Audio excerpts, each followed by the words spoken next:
groovy. Pew, pew, pew, pew, pew, pew. The ultimate battle between Zack Snyder and WarnerMedia is being decided right now by you, the fans. Join Super Team Megaforce on Friday, March 19th, 8 p.m. Eastern Time, as we discuss.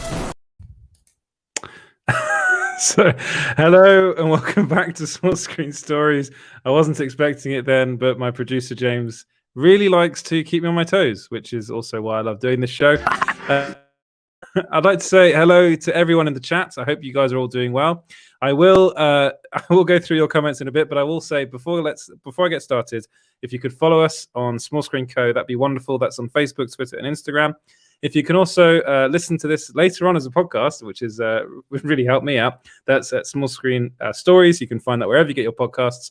If you're listening on Apple Podcasts, then a 5-star rating would be wonderful. And yeah, like and subscribe over here. Right, let's get into the comments before we get started. So we've got Kevin Feige in the comments. Reese is in the comments. Hi, Reese. Hello there. Hello there. DLW. Who's DLW? Is that a new person joining the show? I hope you're very well. You're also in the comments. And Soul Macca's in the comments as well. So this is another bunch we're seeing new people coming to the show, so I hope you guys are all well. We are going to be talking a lot about what's been going on with WarnerMedia recently. So we do. I'm pretty sure that my producer has lined up some pretty interesting interviews or special guests, let's say. What's up to the Sil Abdul crew out there, man? Yeah. Mikey and Sil are on their way. Cool. And all those people are off from our buddy Sil's channel. Brilliant. So very, very welcome to everyone that's joined from Sil's channel. Glad to have you here, and I hope you guys enjoy what we've got going on. Fatal J's in the comments. So Fatal J was on on Small Screen Stories last week. Had a great chat with him. So I'm hoping that you'll like what we're talking about. And if you want to, it's not going to be Dragon Ball Z. There's been no Dragon Ball Z news, unfortunately. Who else do we have? We have the Bat channel that's also here. Colin is in the chat. Hey, Edward and James, what a day! What a lovely day. That's, you know what? It's a weird day. Last night was a strange. I think it was like 9 o'clock for me when all this news broke. When the Variety article with Ann Sarnoff landed, shocking. Some shocking stuff in that rather, I will say, a rather just slightly tone-deaf interview, I'll say, especially as far as the fans are concerned. But we'll get into that in a bit. So many people. Fatal J, I need to freaking know, no SnyderVerse or yes SnyderVerse. Well, we do have Mikey coming on in a bit, so he might also have something to say about that. But as far as I'm aware, and as far as everyone's been telling me, HBO Max is still very much interested in working with Zack Snyder, and it looks okay. Let's get into a bit of it. One of the issues that I think everybody has with Warner Brothers and WarnerMedia and AT&T and HBO Max is what on earth is going on, because it's just really complicated. It's absolutely nuts. Before this interview with Ann Sarnoff was released, I was under the impression that Ann Sarnoff was Warner Brothers Pictures CEO, but according to this, she's WarnerMedia Studios CEO. But then I also thought that Jason Kilar was WarnerMedia CEO, so maybe he's the WarnerMedia CEO, but also in charge of everything HBO Max related. Then you have Walter Hamada, who's head of DC Films. Then Toby Emmerich, what's Toby Emmerich in charge of then? What's he the CEO of? It's just absolutely nuts. And this is one of the things that I will talk to Sil about, because I do think he knows a bit more about this than I do. I have looked into it, and it's so confusing. It gave me a headache. It really gave me a headache. So I think one of the things that actually really came out to me in this interview that she did was the fact that, first off, she spent a lot of time praising Walter Hamada, which I'm pretty sure a lot of people noticed, and spent very little time praising Zack Snyder. And one of the things... Exactly. And one of the things I was thinking about was that when I first saw this, and the article is called, what is it called? It's called WarnerMedia's Ann Sarnoff on Zack Snyder's Justice League and DC's Future. Well, actually, a lot of it's not really about about Justice League. So she said, we wanted to give Zack the opportunity to complete his vision in a 4-hour movie, which is impossible to do in theaters. We're happy that we have HBO Max to let the rope out, as it were, and allow the fans to see all 4 hours of Zack's vision. Let the rope out. That makes it sound like she's saying, I mean, it's a weird way to talk. Ann Sarnoff is English. She's British. So I'm a bit like, is this I mean, I come from the UK, and this is not something we say. Let the rope out. It's not really an idiom in the UK. So to me, that's a very odd way to talk about that. Almost sounds as if like they want, I'm not going to go into that, but it's just very strange. To see all 4 hours of Zack's vision. Okay. And then that's literally it, really, about Zack Snyder in this interview. A lot of the then plans moving forward for DC, and she talks about their plans. And basically, it sounds like they just want to copy Marvel Studios and do the Disney Plus, kind of the Marvel and Disney way of doing things, which is having everything interlinked. Even though everything's going to be going ahead through the multiverse, it really sounds as though they're going to be relying heavily on the multiverse. And we knew that especially with The Flash coming out. I will have some news actually a bit later on. I'm pretty sure you've heard this, but we're now a bit worried about whether Michael Keaton's actually going to be returning as Batman in The Flash, and it sounds like coronavirus might be one of the reasons why he's not really looking forward to coming to the UK. Knock, knock. Edward, can I get your take on this? Yeah, go ahead. Okay, so we got people. I've been reading about this the last day or two. Yeah. We got we got people saying that they want to drop HBO Max when they announce. Should they drop it before or should they drop it after? If they say that they're not going to have Snyder cut on, or I don't know. Like, what's your take on it? You think that'd be bad? I mean, people speak with their wallets, right? Yeah, so if they do drop Snyder, do you think they should drop HBO Max? Or okay, the very first thing I should say is I don't think. Again, it's HBO Max isn't available over here in the UK or in France, so for me, it's not really a big issue. 1 second, man, don't bullshit me. So yeah, that is something that I've heard as well, James. Thank you for bringing that up. And I would say don't ditch HBO Max. If you really want to see this stuff happen, the worst thing you could do is go, well, I'm leaving HBO Max. Again, this isn't an HBO Max problem. This is a WarnerMedia and Warner Brothers problem, really.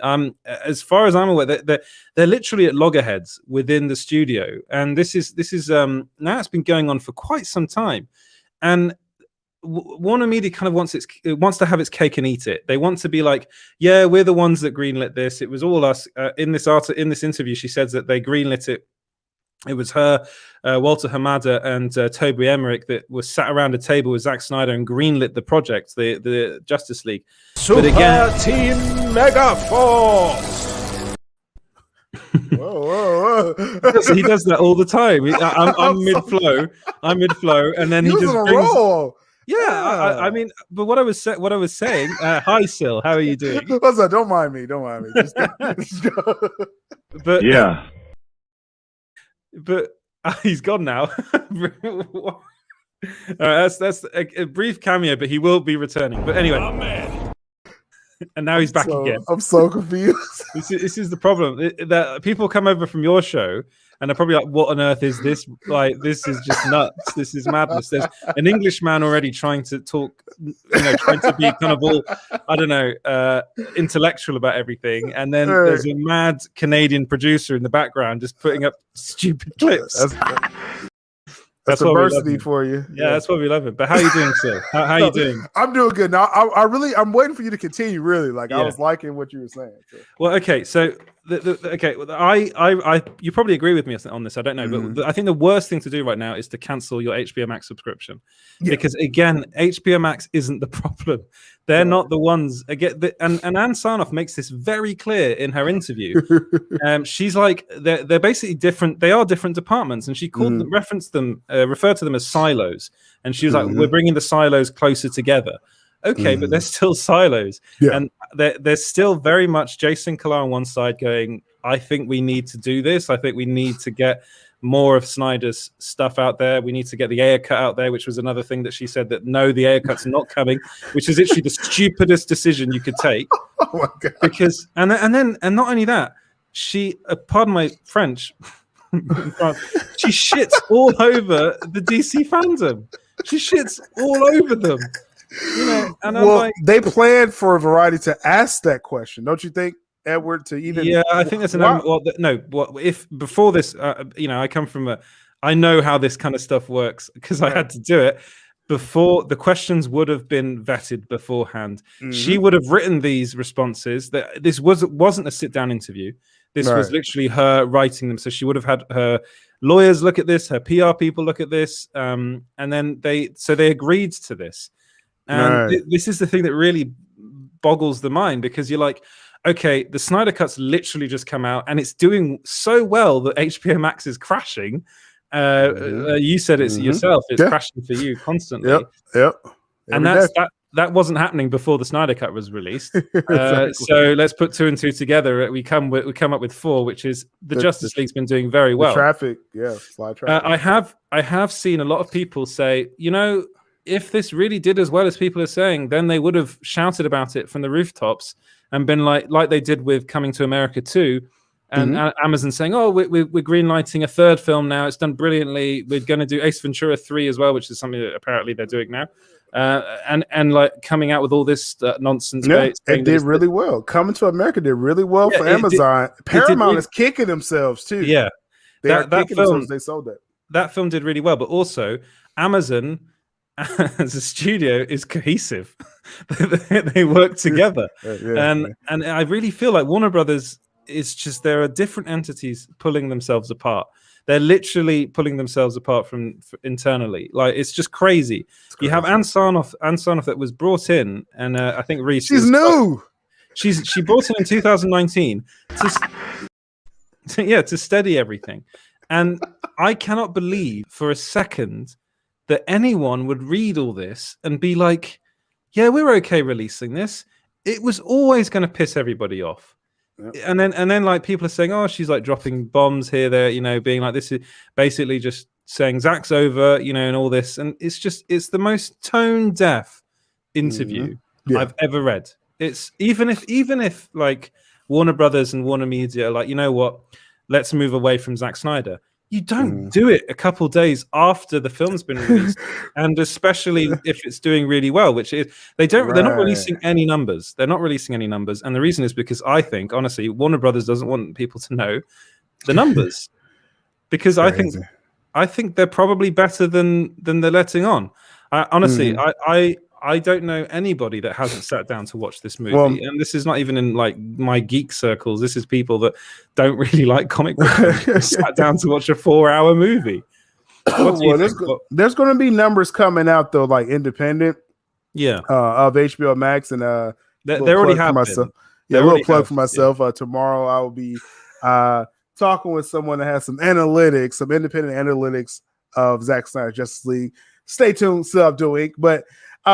What's weird to me, Edward, is what's weird to me, Edward, is that they set up this interview talking about toxic fandom, a weekend that the Snyder fandom was celebrating since last Wednesday night. Basically, it was no toxicity. We was praising the film, and you hit a hit piece saying, "Oh, toxic fandom." It's like everyone's happy right now, but you just kind of brought us down.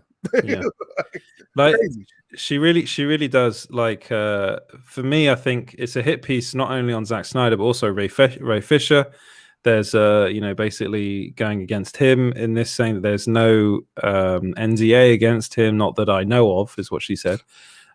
Which is very legal speak. Honestly, it's like, why even bring it up? Why even talk about Ray Fisher? Like, why? And then the whole question, Walter Hamada has been on the receiving end of a lot of fan criticism. What's his involvement in the production of Justice League? Yeah, okay, well, that's an easy question to answer. He had nothing to do with it because he didn't have anything. That was a softball. That's what we call softball. You know that. He had nothing to do with 2017's Justice League. Fine, that's fine. We always knew that. That wasn't something that no one questioned that. Yeah, what they questioned was kind of what happened afterwards, which is when the Snyder Cut was greenlit, which apparently he was one of the people that greenlit it, according to Ann Sarnoff. So it's just nothing. And then she talks a bit about basically a lot of this. I was really going into it thinking, okay, well, what is their plan? And their plan is to become Marvel. That's what their plan is to start doing, because that's what they want. They've wanted that from the beginning. Good luck. Yeah, good, exactly. That's what I say. Good luck. And the main problem is, and this interview makes it very clear, they don't have anybody in the same position as Kevin Feige is over at Marvel. They don't have one person controlling this, because Walter Hamada's not that person. She talks about Jim Lee, and Jim Lee's just a comic book guy. Jim Lee just likes to chill out and to let you know like what good comics to to good comic. Zack was the closest thing they had though, Edward. If you think about it, the more Zack talks, his third Justice League is going to be New Gods. Yeah. He's talking about that Ryan Choi spinoff. Yes, Zack was creating a universe, and they effed it up.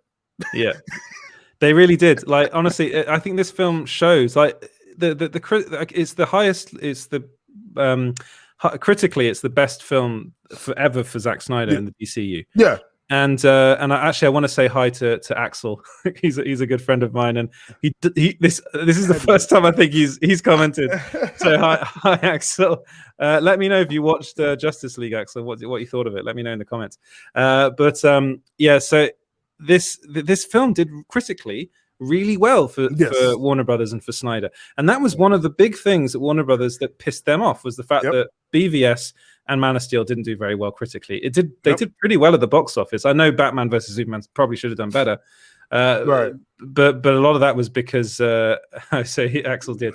A lot of that was because that film actually suffered from a lot of studio interference as well. Yep. If you watch the uncut version, the ultimate version, cut. It's a lot better. And here we go. Right. Axel quite liked it. So Axel is into comic book movies, but I don't think he liked any of the Zack Snyder films before. Really? Now, correct me if I'm wrong, Axel, but I don't think you like them very much.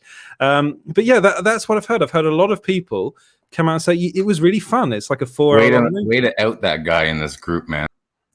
Well, yeah, okay. Like you say that, but I've actually said myself that I wasn't the biggest fan of BVS. Again, I've only watched the theatrical cut. But that's fair. That gives a good comparison to like what Zack Snyder Justice League is doing. Like you mentioned, Man of Steel, BVS, they were both quote unquote rotten. Yes. And they had an under 80% audience score on Rotten Tomatoes. Yeah. Zack Snyder Justice League is still fresh, as far as I know, and it has a 90+ audience score. I mean, this is the best critical Zack Snyder movie. It is. Yeah, it is. And I do think that moving forward, there's more opportunities for us to do things like this. And really, it at the end of the day, it's about the fans, and I think the fans want to see it, and it gives us a way to sort of explore maybe some different stories and different ideas, and use the medium in a different way than it's been used thus far. Hey, James, don't do that no more. Don't do that no more. James, what was that from? What was he talking about? That's DC fandom. So was he talking about Zack Snyder's Justice League? No, he's talking about the multiverse. Him and Jim Lee and Berlanti had a round table, and don't do it no more, James. Classic WB. But honestly, it's like everything about this interview, I was genuinely shocked by it, because I've read it now. I mean, people are asking you, how many times have you watched Justice League now? Probably in double digits now. Yeah, I've watched it twice a day since it's come out. Okay. I probably read this interview. I probably read this interview as many times as you've watched this week. So yeah, however many days, like I've put it on twice a day since. So yeah. But the other thing she's really highlighting in this interview is the other stuff they're doing. So the Superman movie that they're doing with Bad Robot, Andy Muschietti, the Flash, Patty Jenkins. Honestly, is Patty Jenkins going to come back? I really don't know. Matt Reeves, the Batman, which I am excited about. I think that's going to be good. But it's just honestly the way the fanfare after Wonder Woman 1984, then being like, this is the best, like it's done brilliantly for us. We're giving Patty Jenkins Wonder Woman 3. We're paying them $10 million, both of them. And the film is crap.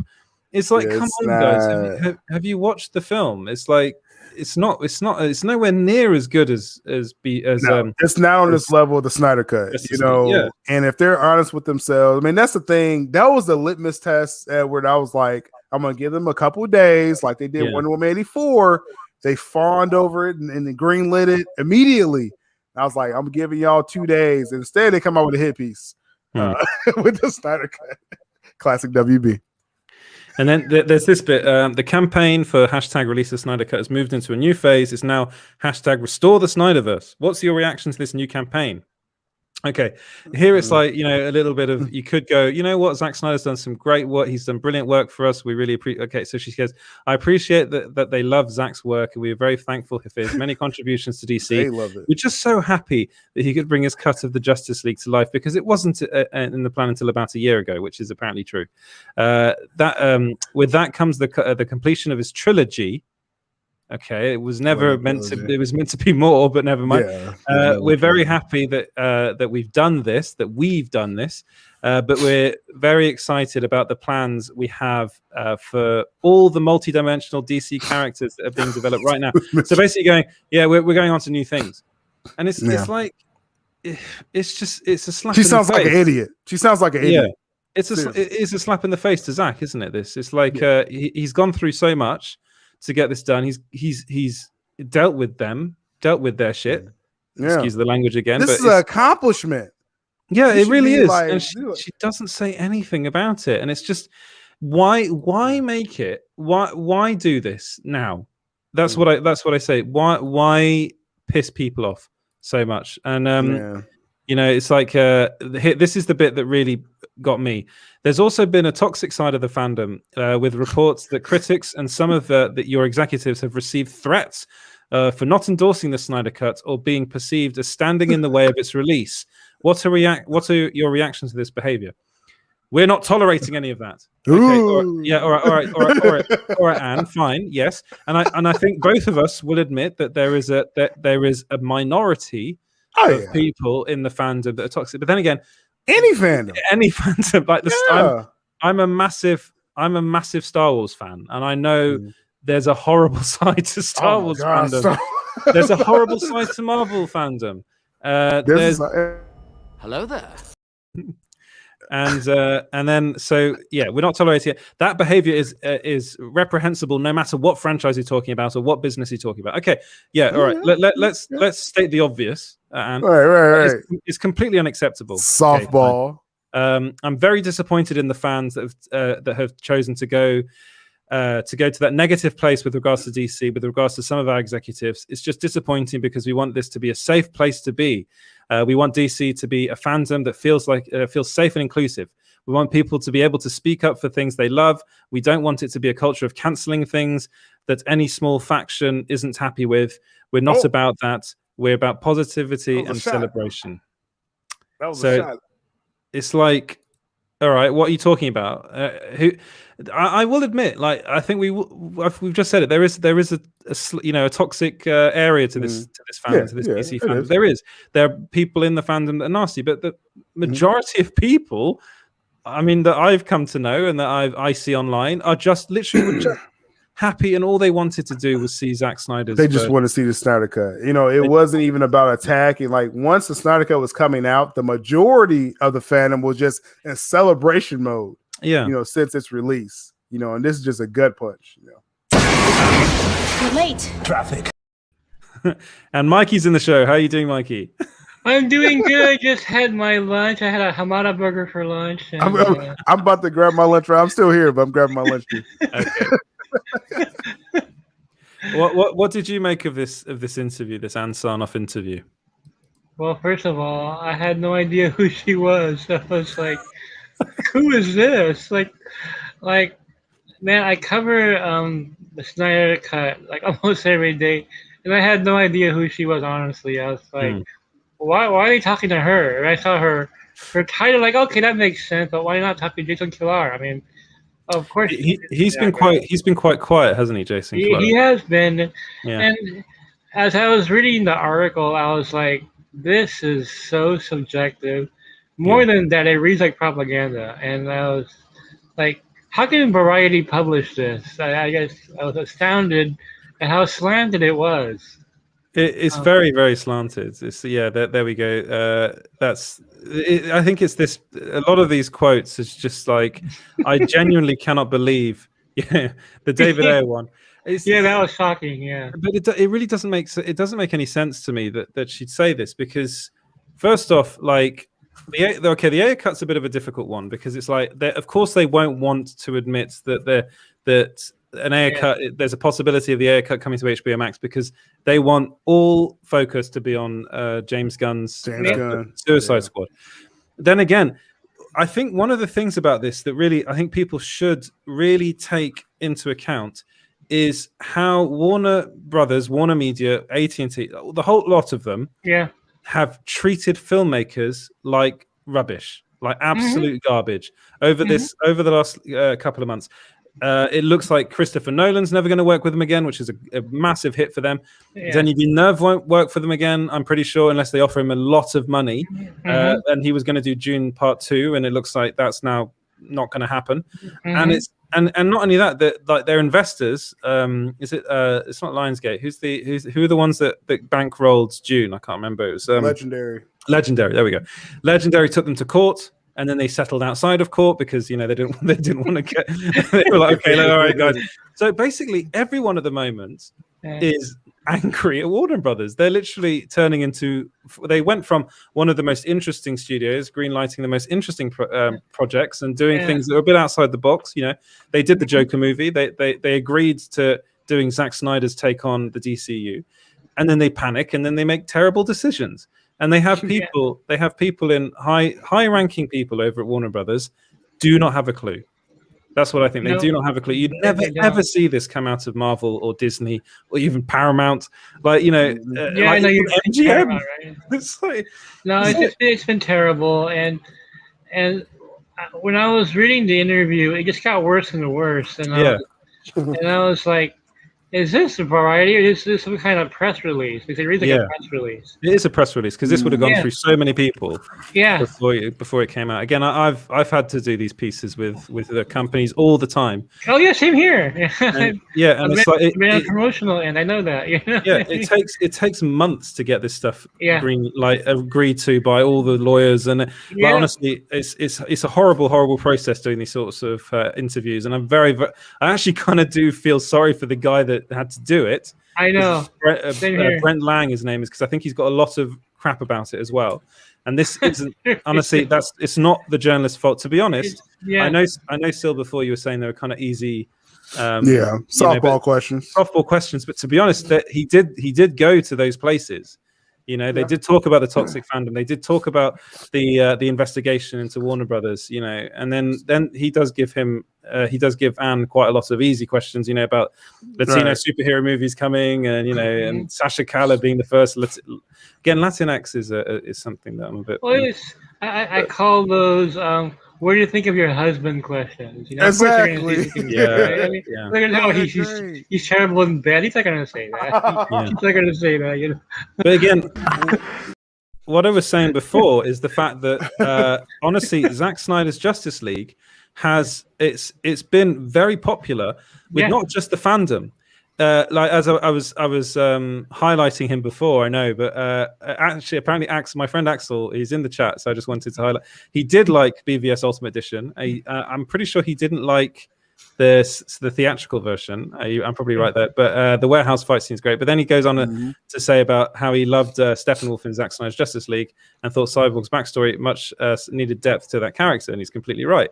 And this is coming from people that aren't. This is a common thing, right? Yeah, that aren't necessarily fans of the DCU, but watched this movie and really got something out of it. And just the fact that she takes barely no time in this whole interview to thank Zack Snyder for his work. And it's like, it just comes off as just, if I was Zack, it's just totally plastic. It's like, just wanted to throw something out there, but it's just not like sincere. And you can tell her answers were written in advance. I'm sure, Hamada was like over her shoulder, like, okay, no, write this instead, or cross this out. I mean, come on. It was written by lawyers, I mean, it was. It was. That's kind of a question. Slickly written, you know. That's kind of a question out there. Is why Yeah. did Keelar? Do you think Keelar would have? Do you think this would have went past like Keelar's desk at all before they would have put this out, or no? Here's what I heard, and this is true of most companies. They don't want to step on each other's toes. Right. Silos. They want to give them leeway, and they don't want to get in their way. You look at Kathleen Kennedy, you know. Let her do her job. They don't want to feel like they're a helicopter parent or anything, and they don't want to show the public any idea of some inner turmoil that might be going on, or power struggle. You don't want to show that. You know, when you invite people to your house, you don't want to show them the dirty clothes underneath the bed. You know. And so, but it's so obvious though that it said the interview took place on Sunday. They got the questions weeks before Sunday. Yeah, definitely would have got. And there's no way they could have gotten all the numbers from Snyder Cut already by Sunday. There's no way they could have gotten like all the ratings or whatever by Sunday. This was all done in advance. They already made a decision before the film was on the air. They already made a decision, like, you know, we're not gonna proceed theatrically with this. And I have so much gossip to share with you guys today. I know Phil's like drooling right now. Yeah, I'm about to do another video. See, what I was told, and I published an article similar to this. I was told that Warner Brothers, Emmerich and Hamada, I never heard of this lady, but anyway, I was told that they were going to look at the numbers and based on that make a decision. Now check this out. They told me to run with this. They said, "Can you publish that we're going to see how well it does?" So I did. Well, yeah, the numbers are great, and goodbye, Zach. That makes no sense. No. So they wanted to get the word out that they were gonna be fair in how they estimate this. They wanted to get the word out so you would believe. Yeah, okay, they're gonna look at they're not looking at the numbers, dude. They never were. Nope. They didn't want this to happen. I mean, AT&T forced their hand to get this made because they need content for HBO Max. They saw Mandalorian and other things that people were getting excited by on Disney Plus. They needed something out there quick. I mean, Green Lantern's gonna take a year from now, right? I mean, what do they have? And so, hey, Snyder Cut is here. It's gonna create a buzz. AT&T forced the issues. The Rock helped along with it. Hamada did not want it to happen at all. Yeah. I do wonder how much The Rock Dwayne Johnson's going to factor in with this. I think big time. I think you noticed he posted a Black Adam yesterday the same time as a Variety article came out. I'm like, that's his statement right there. Like, no, I want you guys to focus on this. Forget about but so they wanted me to get the word out that we're gonna be fair in our judgment. That's not true. They were not fair whatsoever. No. They decided this months ago. That article was pre-prepared. I'm surprised this article wasn't leaked beforehand. Yeah, I know. Right. Yeah, and I found the article really offensive in how it attacks Snyder fans. I mean, it's really offensive. We were talking about that before. It's really it's like a hit piece on Zack Snyder, Ray Fisher, and the fans. Yeah, and the fans, right? I'm like, I mean, what kind of questions are those? It's like, your PR guy write this? It's like, that's the kind of shit I used to write. You know? But it's really the bit in this. I mean, I did know of Ann Sarnoff before this, because she was basically brought in to steady the ship. She's someone that goes into companies and is like kind of pulls everyone together, and doesn't tend to stay very long in a lot of places, I don't think. And then she kind of gets them all together, then goes. All right, that's kind of her MO. That's her career so far. So she's not going to be around for that long. I don't think so. She's not really in it for the long term. But what she said here, my role is to pull people together towards a vision that can make the whole more than the sum of its parts. One of the key aspects is having a long-range plan. these movies and TV series can take 2+ years to make. So if you're not planning out and bringing other people into the plan, that further accentuates the silos. So again, this is a lot of talk about silos. And then basically what she's describing in this quote is what Marvel does. Exactly. It's what Disney did. But she's been there since 2019. So this was before the pandemic. Yeah. What the hell was she greenlighting before? Like, what was the plan? Because literally all they had like a load of stuff over at the CW. They had a load of stuff that was coming out on. Do you remember DC Universe? They had a load of stuff that was coming out on that, or what it was called. That wasn't it? The streaming service that they had. DC Universe lasted about a month, but and on that they had a couple months. Yeah, a couple months. I was being facetious, but because it died a terrible death. And it was a really good idea. It was like DC content with DC comics and stuff like that. It could really have worked if they just planned it properly. And they had Doom Patrol on there, and they had Teen Titans on there. They were the two big shows. And Swamp Thing on. The whole thing it's just everything about Warner Brothers, and specifically what they do with DC. Yeah, it's just so all over the place. Yeah, and she's. It's not like she hasn't been there for that long. She's been there for a couple of years already. She's been promoted now to, again, WarnerMedia Studios CEO. Why do you have a WarnerMedia Studios CEO and a WarnerMedia Studio? I don't know. It doesn't make any sense. But they're literally just paying people to do nothing, by the sounds of it, and to release stupid.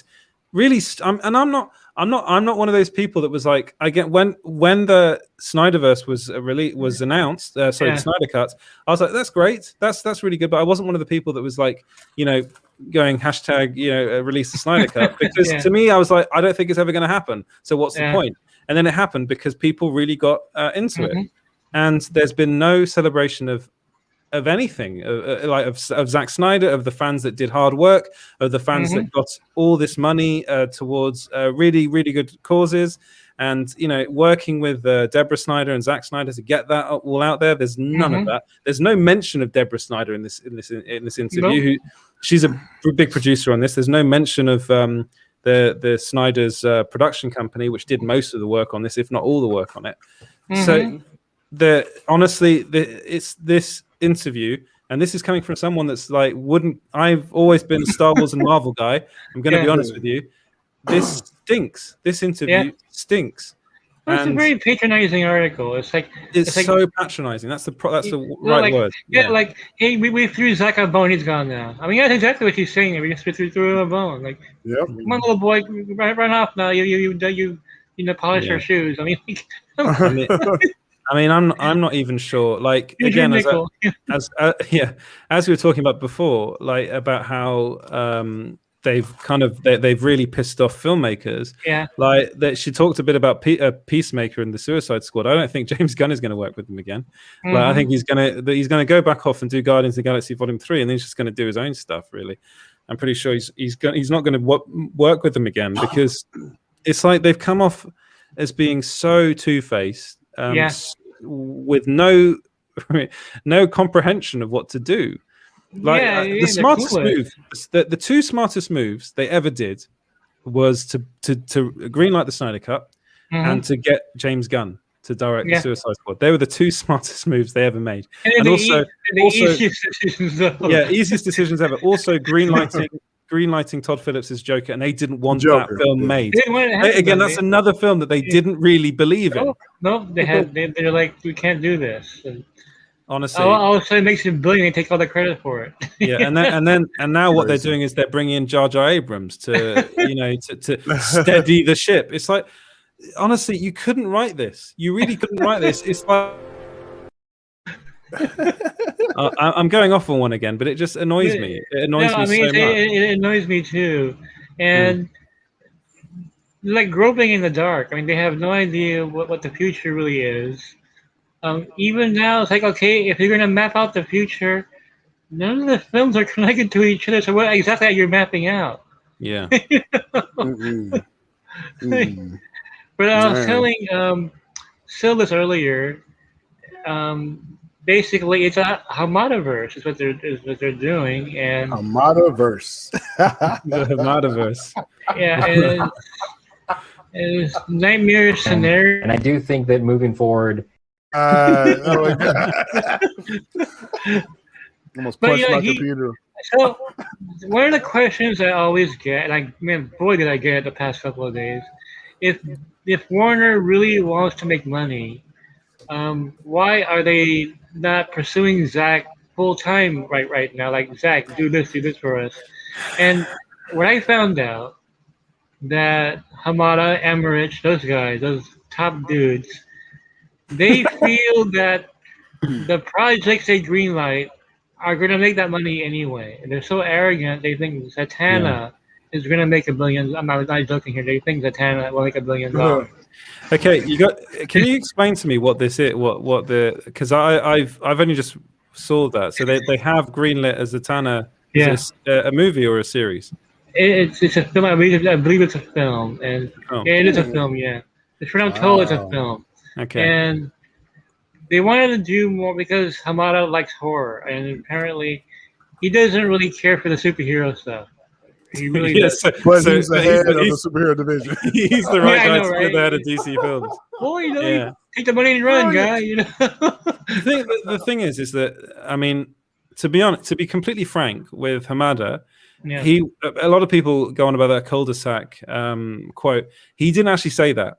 That was the interviewer that said that. He said that it was other executives that were talking about the SnyderVerse being a cul-de-sac.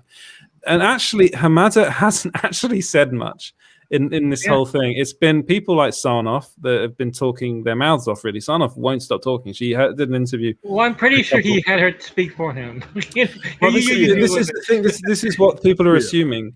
So honestly, I don't know.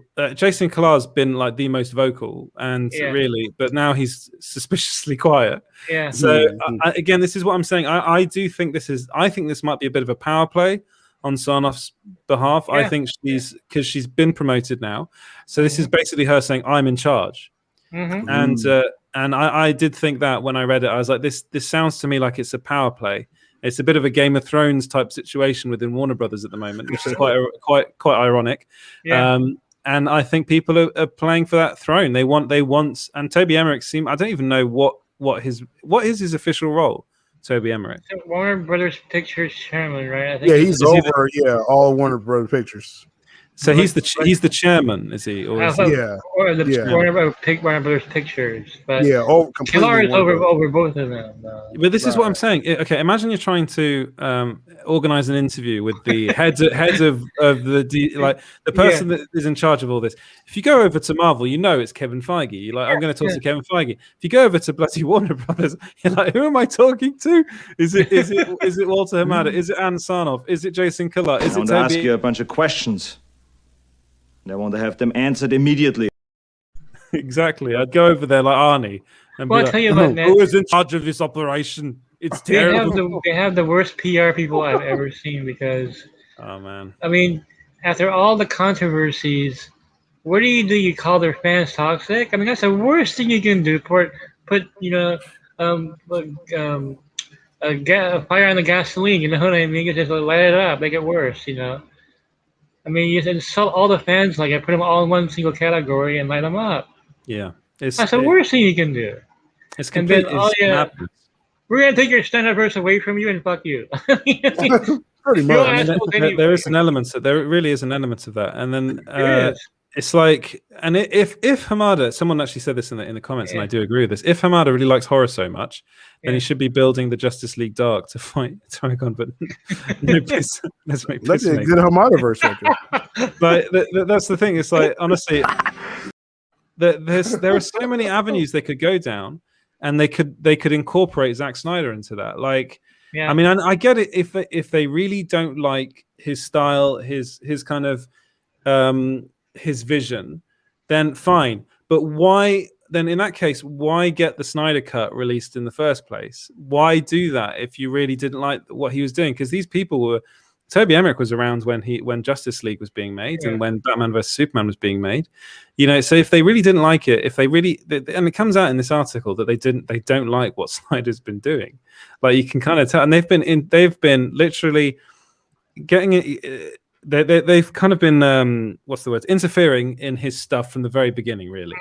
Like you can tell. I mean, I think the movie that was least interfered with was probably Man of Steel, and then this one now, this one that we've got now, and they're the two best ones. Yeah, I know Man of Steel's ending is a bit all over the place. I'm going to be honest, but it's still honestly, as the Superman films go, it's pretty good. Yeah, it's a pretty good film. And Stone Quarry is the name of Snyder's production deal. And yes, apparently the Snyders pitched Army of the Dead to Warner Brothers, and they refused because too much money. So that's now going to make Netflix a lot of money. Yeah, they're afraid of investing in Zack. But they never want to invest in anything, though, do they? Yeah, they that as well. Yeah, they get like Todd Phillips. J.J. Abrams. Yeah, they give J.J. Abrams a bucket. But no one ever talks about this. But the Green Lantern film again, that was you talk about it a lot, Mike. I know. Well, it was interfered with numerous times. The original script was nothing like what we saw on the screen. Berlanti's poor Greg Berlanti. Poor Greg Berlanti. But the thing with Snyder is that they feel there's baggage that comes with him. And it's not his fault. I mean, Ray Fisher's not his fault. It's their fault. Why did they take the whole... Okay, I saw Snyder Cut for a second time last night, and I will say it's even better the second time around. Because the first time I kept thinking, did I see this before? Which part is new? It goes through your mind, but when you see it the second time, all that you forget, all I just watch it as opposed to you seeing it for the first time.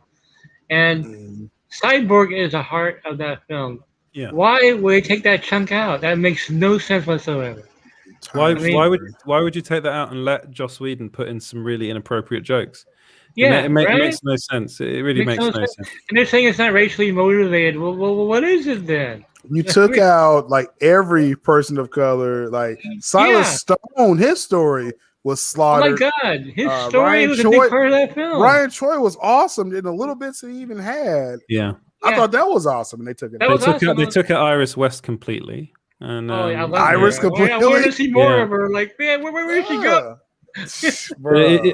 I mean, again, who knows? Like, this is the thing. Apparently, they did an investigation, and Ann Sarnoff talks about this in the interview. Again, we're never going to hear the results of the real results of that. That's never going to come out. That's never going to be made public. Well, the Fox was investigating the Fox during the robbing of the hens. Come on, I don't trust anything they say. No. But it just comes off as being really, I don't know, just a really fake when she talks about all the the fact that like also talks about Walter Amada being a person of color and how he's bringing diversity more than any other. Like, okay, that's good. That's what you should be doing. Fine. Yeah. But why weren't you doing this before? It's like, why has it taken until now to have Walter Hamada, who where is he? Where I mean, he is. Yes, he's a person of color. He's I'm not actually sure where he's where his heritage is from, but I don't know. But it's like, why does that matter? It's like, okay, fine. Why does it? The fact that he is a person of color. Well, you want to emphasize it now, but then you crap over Zack's version. Yeah, and then giving Zack's you diversity. Exactly, that's what I was going to say. Zack Snyder's version is probably one of the most his version of Justice League is the most diverse comic book movie ever made. Yeah, ever. And it just doesn't make any bloody sense.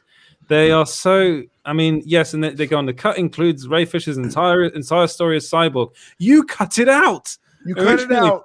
And just like, time wise, this would have came out before Black Panther, which was a cultural moment worldwide. Imagine if this Cyborg story would have played like it's supposed to. It would have been a huge hit, worldwide. Imagine if Guardians of the Galaxy. I'm sorry, James, you gotta take out that part with your mom. Where your mom's dying, you gotta take that whole part out. Yeah, right. I mean, exactly. You just took out the heart of the whole story. Yep. Also, I don't believe this story that she says. We go about a year ago. Walter, Toby Emmerich, me, Bob Greenblatt, who's no longer part of it, Kevin Riley, and was Sarah Aubrey sat around a table with Zack and greenlit the Snyder Cut. Well, Zack said that Toby Emmerich called him. Yeah. See, they couldn't get their stories correct. Yeah, you lie. So yeah, it's like it doesn't make any sense. But I mean, maybe they're misremembering. He didn't have a part in green light in the Snyder. No, Everyone knows it was Greenblatt basically. Yeah, and then this is something that I actually did a whole article on this bit. They may take our lives, but they'll never take our freedom. No, you blasted my ears out on that one, James. You see, Sil. Toby called him in the Toby called him in the multiverse. You see, so it happened in a different Earth than on this one. So they can get their puns correct now. But this was the bit. This was the bit that I was like, "Oh, this doesn't sound right to me." There really was nothing that Walter did against Ray. In fact, he offered him a role in the Flash movie. What role did he offer him? Like it wasn't Cyborg. Don't bullshit me. I think Walter offered him like the janitor role, and then was like, "Oh, you're not taking it? Oh, I'm sorry. Bye then." He's gonna sell a lot of burgers in the Flash. I mean, well, they're saying when Ray Fisher first came out about his allegations, like he started doing Instagram lives, right? So he spoke out about what Hamada did, trying to block the investigation. Around that time, a hit piece came out through the Rep saying that Ray Fisher turned down a role in the Flash. Yeah. So it all coincided with them hitting back at Ray Fisher, basically. So she's following the company line. She's on Emmerich and Hamada's side. That's all that I got from that. It just looks bad. It looks really bad. It's like okay, I'm pretty sure they've tried to sit down with Ray Fisher and try and sort things out. Like I will say there are elements of like I just wish Ray would let everyone know what the full story is, but he's saying he can't. So Ray, if you're watching, you're welcome anytime onto the show. You'll have me, Sil, and Mikey here to greet you. We would love to hear what happened, because what Ann Sarnoff is saying here stinks to me. Did Walter offer you a role in the Flash? Because I mean, I don't think that happened. I highly unless doubt. It was, okay, Cyborg will die in the scene here. The SnyderVerse never happened. Yeah, like basically they can say we offered him a role, but it was terrible for the character, kind of thing. Yeah, exactly, right. And apparently, his NDA is lifted now about talking about that stuff. Oh, but. That's interesting, because Ann Sarnoff said there was no NDA. No, not that I know. Who knows? That we're like, nothing's matching up. Like, and then editor's note. So this was put in. Editor's note. Spokesperson for Fisher responded to Variety's request for comment with the following statement: "Mr. Fisher is no longer under NDA and will comment further when appropriate to do so." Watch Twitter. Yeah, Ray, come on the show. Do it on the show. Seriously, we got 28 viewers who will be very interested in knowing what really went on. The bad news, Ray, is that we can't offer you Cyborg, but the good news is Mephisto's all yours. Mephisto! Let's get ready to go to MCU. He will blow up. Oh man. Dude, like this to me, it's just you could talk for hours about this article.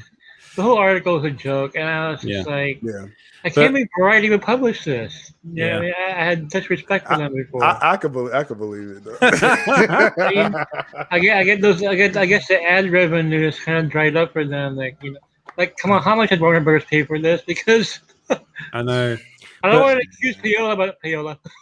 But Mikey, you published an article recently about how it's saying that the SnyderVerse will carry on via HBO Max. Yeah, and so more about that today, and it's going to be a while before we hear anything. They're going to talk to Zack first. No, Zack is already saying he's open to doing more. Yeah, he's already. He's funny me. He's also saying the MCU is pretty great too. Have you noticed? I mean, yeah. He's often been talking about wanting to do an Elektra movie, hasn't he? So I would love to see that. Kind of like I know you love me, but man, that guy there is pretty handsome. Yeah, you might want to ask me out sometime. Just saying. I'm saying right now the Snyder fandom. No, really, my finger right now. The fandom will follow Zack if he does a Return of Elektra, Daredevil story. God. Frank Miller. Electra Assassin, Frank Miller and Bill Sienkiewicz. Oh my god, that would love that. Tremendous. I think David says it right here. Warner Brothers needs to get their shit together. They have too many versions of the universe. Except Zack's version of the universe. They really, I mean, though. This has been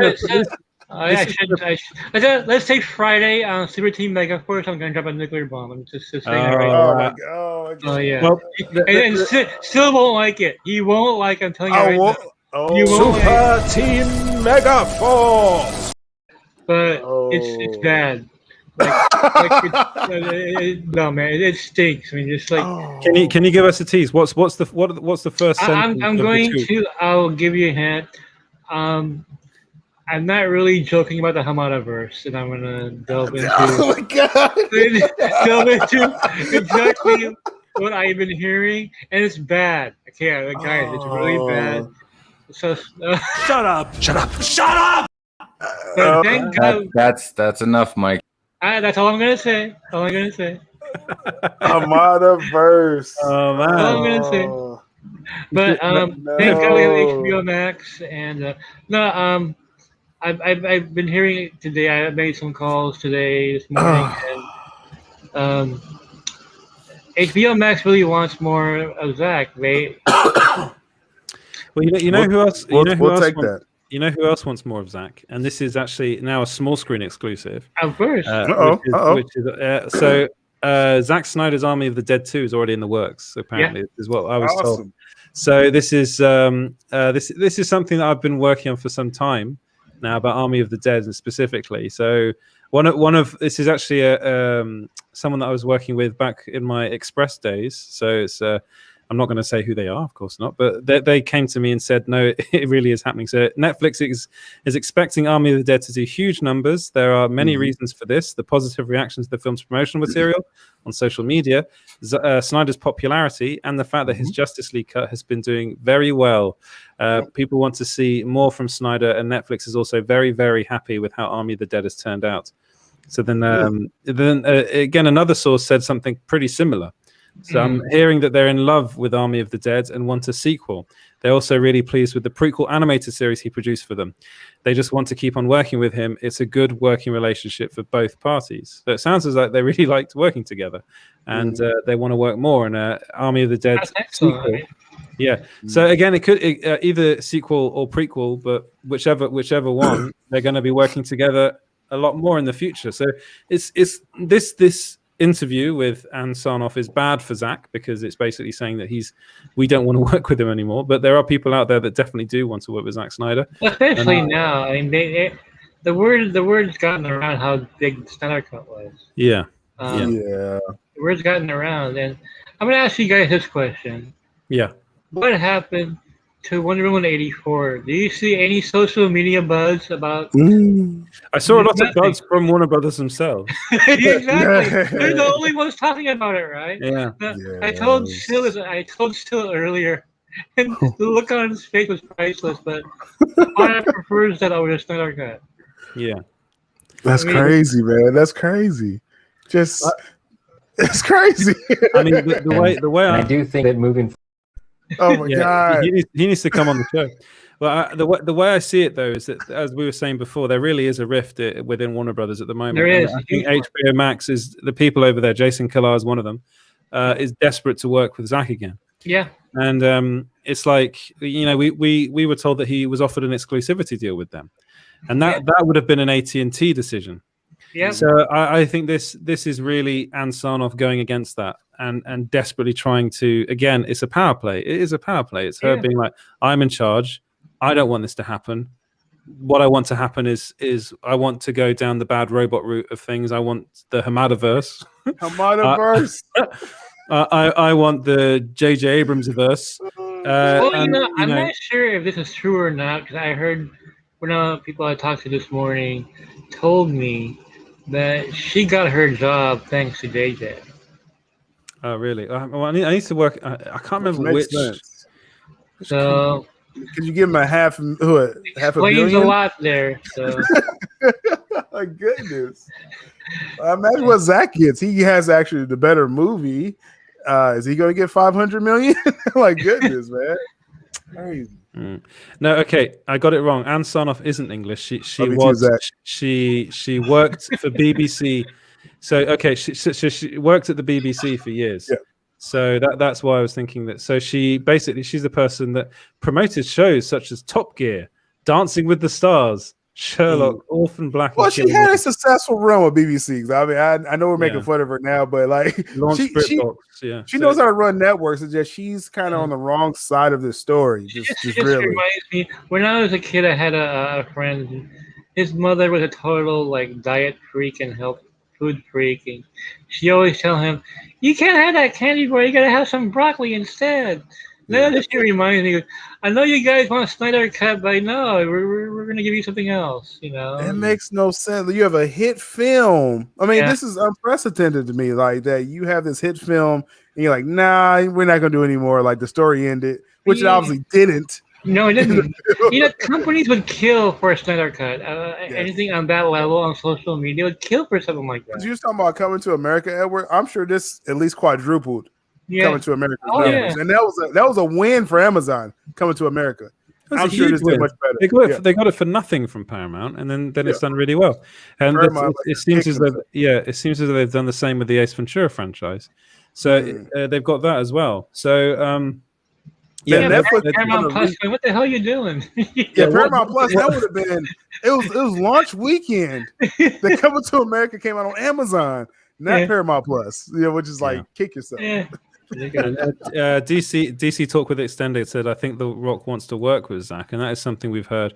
He wants to work with Zack and Henry Cavill, so it's he's adamant that he wants Henry Cavill as Superman. How's that going to work now, Mikey? Like if this is Hamada Burger going forward, Hamada Verse, how is this going to work with The Rock? Well, here's how it can work. They can use the actors in the same roles, but not have any references to what happened before. Because White Gal is still Wonder Woman, Jason Momoa is still Aquaman, and people out there are going to be upset about Amber Heard is staying as Mira. She's going nowhere, baby. Does this mean because he likes her a lot? He likes Amber Heard. Yeah. That's why we've been hearing news of the Mira spin-off show, isn't it? Oh yeah. I wonder what accent she's going to do in that movie. Is it going to be like, "You're right, Governor. How's it going?" Mira, isn't it?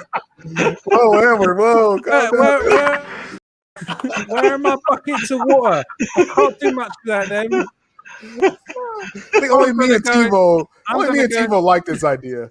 I'm gonna go and kill what is it, Superman, because he killed Aquaman, didn't he? Isn't that what happened? Isn't that what happened? Yeah, what she needs is a brother. Here's my question that nobody's asking.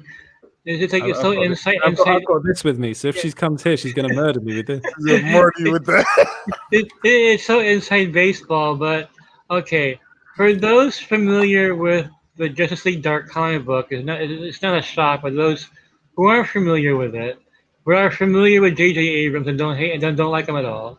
Yeah. How are they going to react when Detective Chimp shows up on Justice League Dark? Because those who are familiar with Abrams and don't like him, they're going to be like, "What the fuck are you doing?" Oh man, no, even though it is faithful to the comic book, but I'm going to watch this stuff with fascination to see what's going to happen with all this stuff that Bad Robot is doing. Like honestly, I really hope it's going to be good. That's honestly, I hope they can't mess up Zatanna. If they mess up Zatanna and try to do some kind of weird angle to it, oh my goodness. It's not gonna get off the ground. It's not like Constantine pissed off some people, just based on how they announced it. Zatanna, we had a running joke on my show where I was like, okay, you got a POC Constantine. It's like, okay, maybe if he has an accent, maybe it'll work, right? Yeah. But what if Zatanna? What if Zatanna's a man? And so someone hashtag Zatanno. So we'll see. What do you think they're going to do with Constantine? Like, really? Like, again, are we going to get another version of Constantine, which it's not comic book accurate? No. Idris Elba. It'll work if you get Idris Elba. Yeah, right. Yeah, fine. Get Idris Elba and spend half of your budget on Idris Elba. So it's like, all right, fine. Only way it's gonna work. Like whatever they're describing, to get Idris Elba, maybe it'll work. Then maybe people won't be so pissed off at the source material. You know what I'm saying? So people will still want Matt Ryan to play Constantine, won't they? They'll never let that one go. I mean, he still wants him. Yeah. Again, it's just this whole thing is, again, Warner Brothers is in a mess, as you like to call them. Sil, you call them former bros. Former brothers. Yeah. Well, former media, thanks to you, Elway. Yes, I came up with that one. That was good. I was like, oh, I'm glad you saw that. I'm glad you didn't just talk over it. Skim over it. Let's pick the next comment. They're very similar to Lucasfilm, if you think about it. I mean, you got all these different, warring factions in there. Yeah. Which there is a civil war. I mean. Well, that'll be an interesting movie. WarnerMedia Civil War. Yeah, there you go. That'd be better than the next movie. Yeah. SnyderVerse. Oh well, it's. Oh man, it's a joke. This is a joke, right? Like Mikey, like you kept saying it on my show. I was like, no, really, Mikey, like Hamada Burger, really? You can't say anymore, so you got to stop pressing him. You got to wait till Friday on Super Team Megaforce. I'm just going off what he said earlier, James. Super Team Megaforce. All right, and this is for Danzig here. Here we go. He's not good. See, I just have one quick question. No, but actually, what I know that if it does feel like this is me kind of shitting all over Amber Heard, but I will say one thing about one thing about that nightmare sequence. One thing about that nightmare sequence is not shooting on you. She might shit on your bed first, though. She's terrible in that scene. She's terrible in it. And what I will defeat all people. And then she's going around with 2 bloody boxes of water. I'm like, so you're only useful if you carry around 2 bloody boxes of water in a fucking nightmare. But she's wearing the shit out of that suit, though, son. Yeah, that's not an excuse. Her character in that scene is useless. You're never going to let that one go, are you? I love that. That was a great rant. One of Edward's greatest hits. That was me at 3 o'clock in the morning going nuts. And Mike talking about the bed. Yeah, that put our show on the map right there. But you know that I didn't even realize, Mikey, that you'd said that. I was so in my rant that I did not know that you'd referenced the bed shitting. I mean, I covered the Amber Heard thing for a while there. I mean, Hamada, give Amber Heard a mirror spin-off. Let's see how that one goes. And I do think that moving forward. Oh God, stop! But he looks kind of creepy, doesn't he? He's like in his red room. And he's like, I want to see the multiverse. I was on a different YouTube think moving forward. So, like a couple of months ago, I was on a different YouTube show, and we were talking about Amber Heard, and the host was like, "What do you think about Amber Heard shitting on the bed?" I'm like, "What?" I had been following the case, like she did what? Before, like, all right, this might be a bit of a change, but Eddie Gomez has been asking this. Edward, Shang-Chi, Eternals, and Spider-Man could release on Disney Plus too.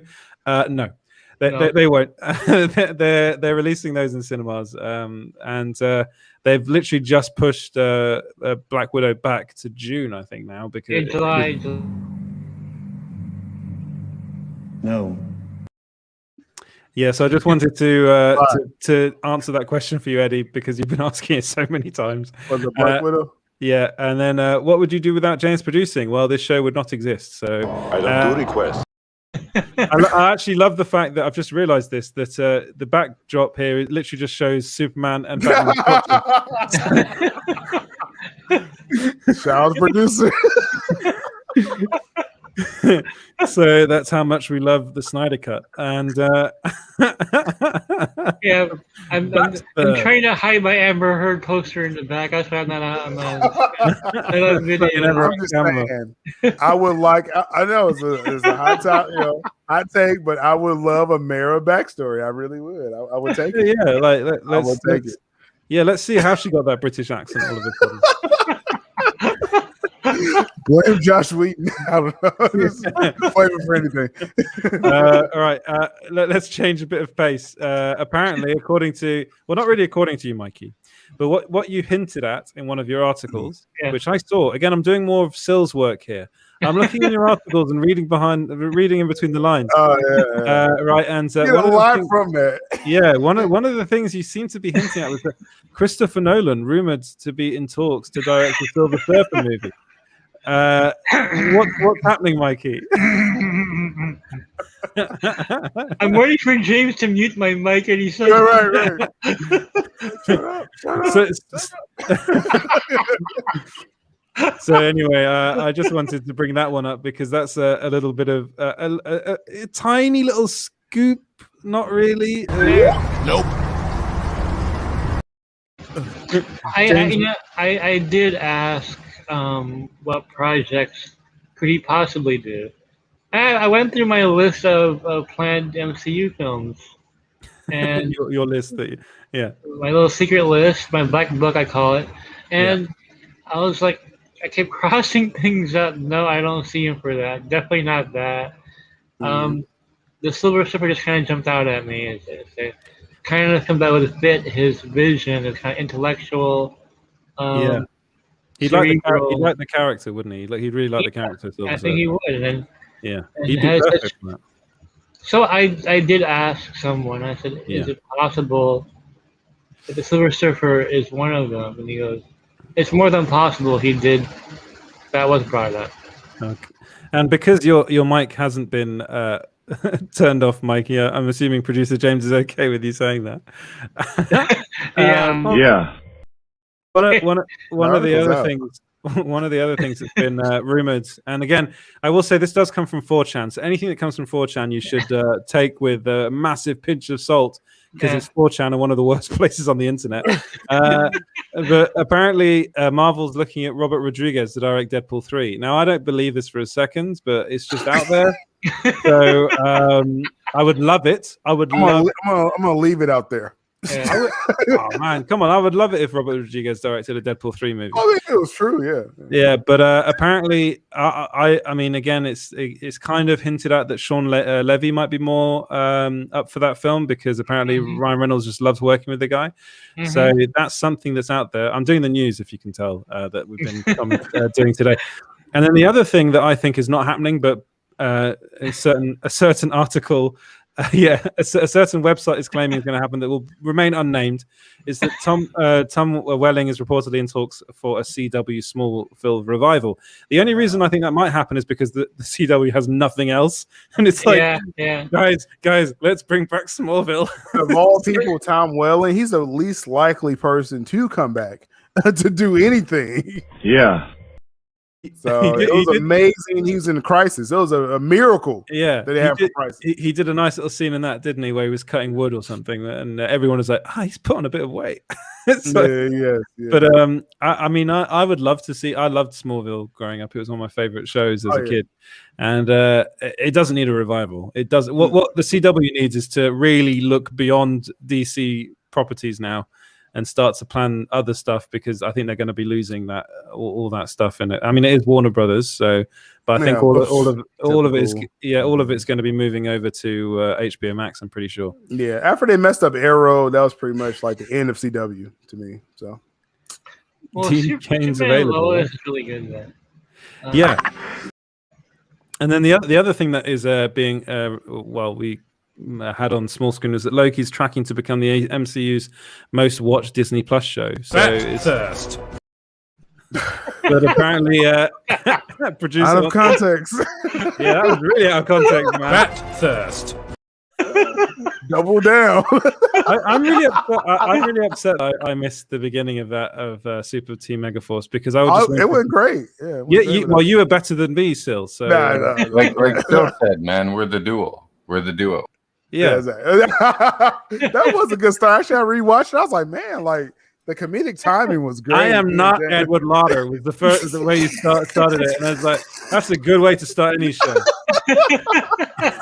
I'm not that guy, I'm not Edward Lauder. I swear. The views We're just gonna went have up. Phil dressed like Captain Britain. Yeah. What you should have done is you should have been like, this show is no longer being presented by Edward Lauder because he's just signed a contract to be Captain Britain. Well, there you go. So he's left the show. I wouldn't be able to keep a straight face doing it, so it wouldn't have worked. I'll do it on one of your shows. I'll start your show. That would be great. That'd be awesome. That'd be hilarious. Everybody would be like, "What the fuck?" Everyone, you'll have like 100 viewers waiting, and then it will just drop. Some white British news show. Hello. Welcome to the Sil Abdul show. I am not Sil Abdul. It's a coffee time. You have tea time. Yeah. It's tea time. Hello. We're going to do that one day. I may oversleep one day. I'm like, Edward, you start the show. I'm still waking up. And you know, Sil, if Amber Heard can fake a British accent, so can you. Oh man. Yeah. Well, no, but actually, what I know that if it does feel like this is me kind of shitting all over Amber Heard, but I will say one thing about one thing about that nightmare sequence. Actually, One thing about the nightmare sequence is Not shitting on you. She might shit on your bed first, though. She's terrible in that scene. She's terrible in it. And what I will defeat all people, and then she's going around with 2 bloody boxes of water. I'm like, so you're only useful if you carry around 2 bloody boxes of water in a fucking nightmare. But she's wearing the shit out of that suit, though, son. Yeah, that's not an excuse. You know what I've realized that moment is? That moment is the John Campea moment for me. There you go. Where he goes like, yeah, it really is. That's my John Campea moment. The thing is, if you watch, Welcome to Super Team Megaforce. I am not Edward Lauder. You're late. Traffic. My complaints for it are mostly minor. I meant like I have one question. I have just one question. I just have one quick question.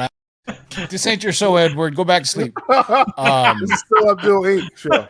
Yeah. Call it, Sanchez, or you'll get a knuckle supper. Really irritated me to know. And like, okay, where's the New Order song? Like, why is there not hip hop when they're breakdancing? I mean, exactly. Like yeah, that was so weird in that. They were deaf breakdancers. They didn't need music. They were so deaf. They were so deaf. So that was the beginning of the label. It's his kingdom, and they show Aquaman in slow motion in the water, and god damn Icelandic chanting from the fucking zombies on the beach. I almost shed a tear on that part. You did? You like that Icelandic chanting? That chant was weird. I will say that chant was weird. It's weird that you're like taking. And also the other thing that was not weird. This is not. The other thing that was weird about that chant and thing I want to know, but there's no room for that in a 2-hour movie, is what I'm saying. You know what I mean? Yeah. What does Freddie think about all this? You just sit there laughing. I'm just watching. I just want to say that. I really didn't want to know. Here's my takeaway.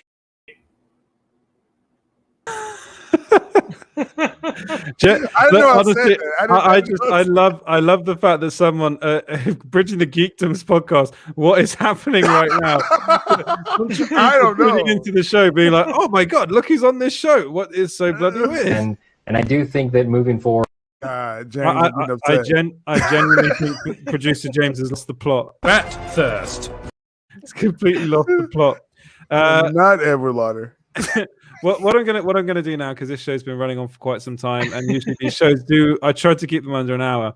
I don't know if James wants to do this, but have people been asking questions in the chat, and we can probably get. Oh, here we go. One Daniel RPK is saying Batfleck wants to return for a Batfleck sequel. Good for him. We'll see what happens in the Flash movie. And how much did that info cost you? Oh, sorry. Oh dear. Oops. It's a sound. Beep, beep. Next question. It's a sound. Right, we have who else do we have? So Zatanna with Catwoman will work, but not a solo Zatanna movie. I mean, I'll give it a chance. I'm not gonna I saw someone asking about Ayer cut a couple of times. Mikey, did you hear any possibility like if Zach gets a deal, he could do Ayer cut, or what do you think? I don't think it's over for the Ayer cut yet. No. I really don't. Again, a lot of the decision here. Yeah, I know that Ann Sarnoff said that,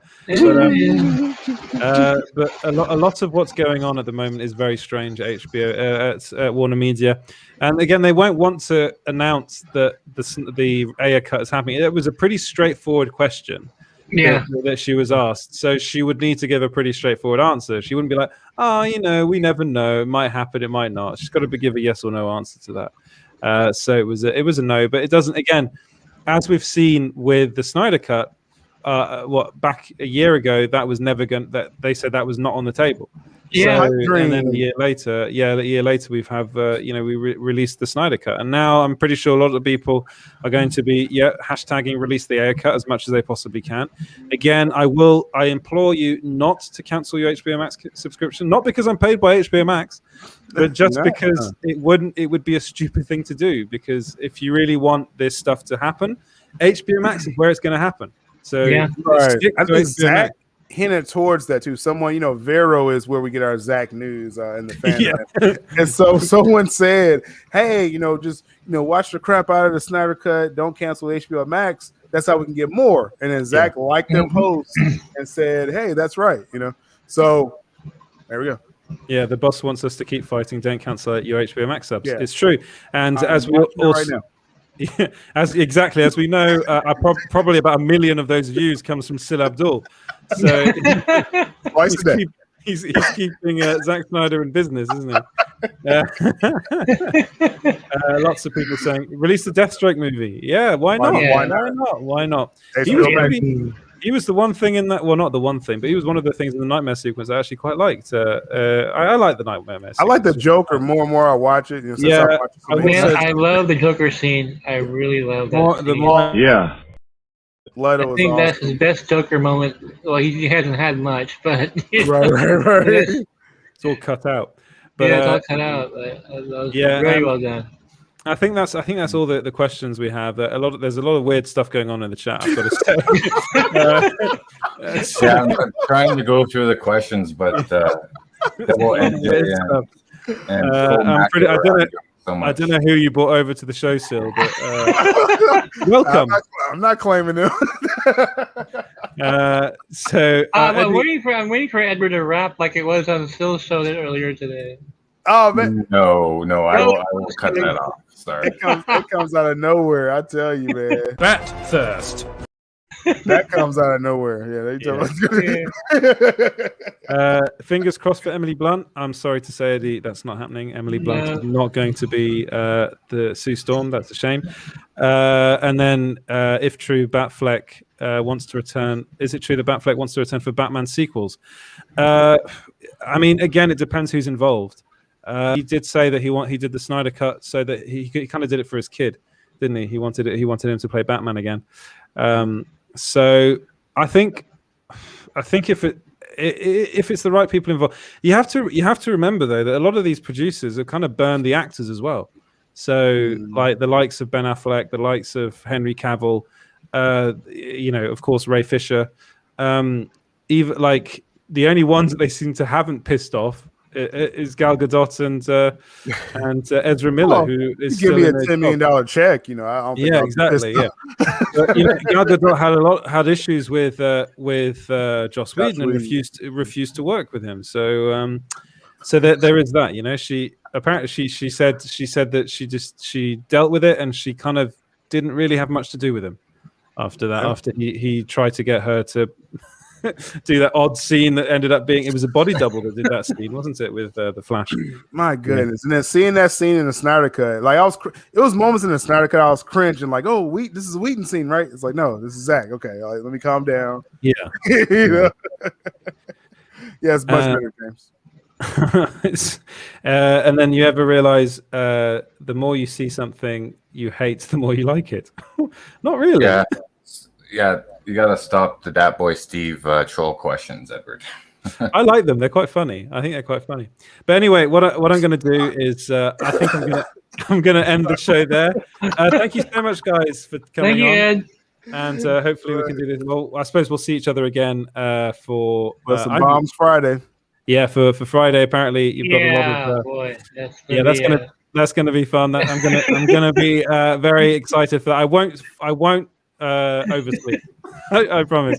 Super Team Megaforce. I will be awake. It's okay. It's okay if you do. Well, now that I know I can, it's like.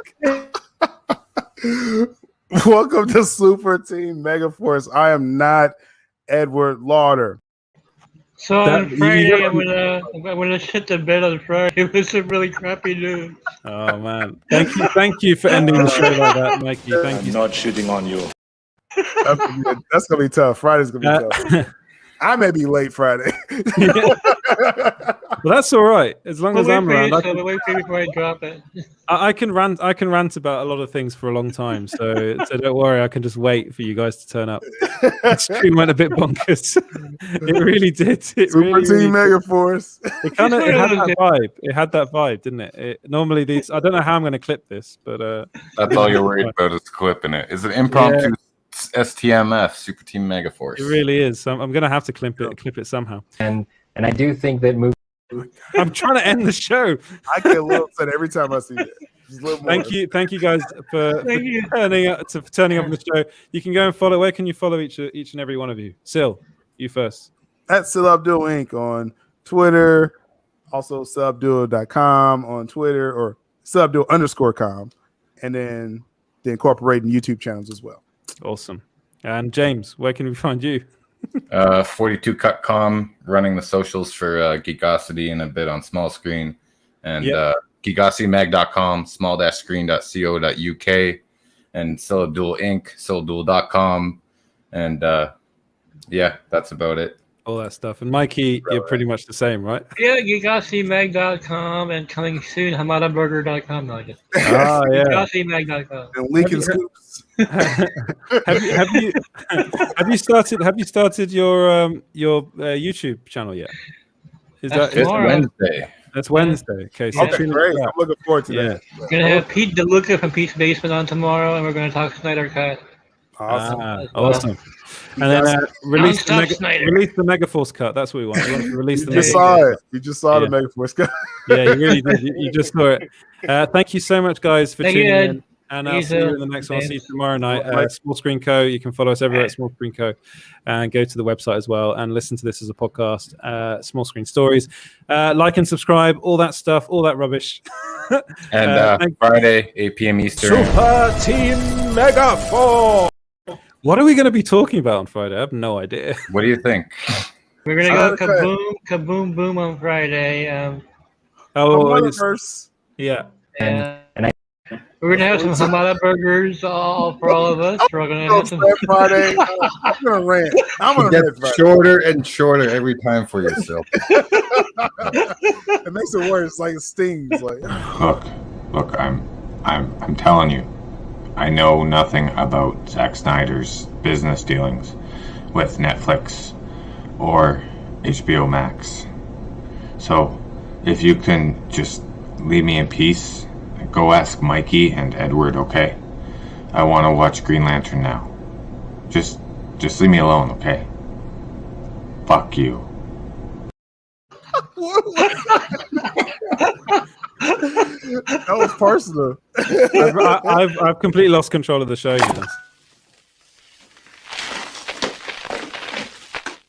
Cocainum. Okay. Small Screen Story is the maddest show around, and Super Megaforce Team, whatever it's called, Super Team Megaforce. I heard you say the name. Super Team Megaforce. Bye, guys. Are we done? Bye, guys. See you later.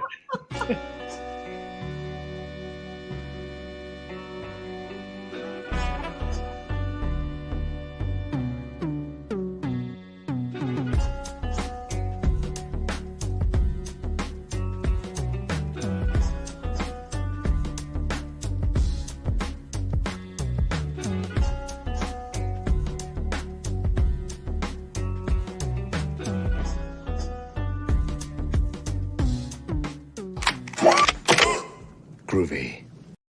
Bet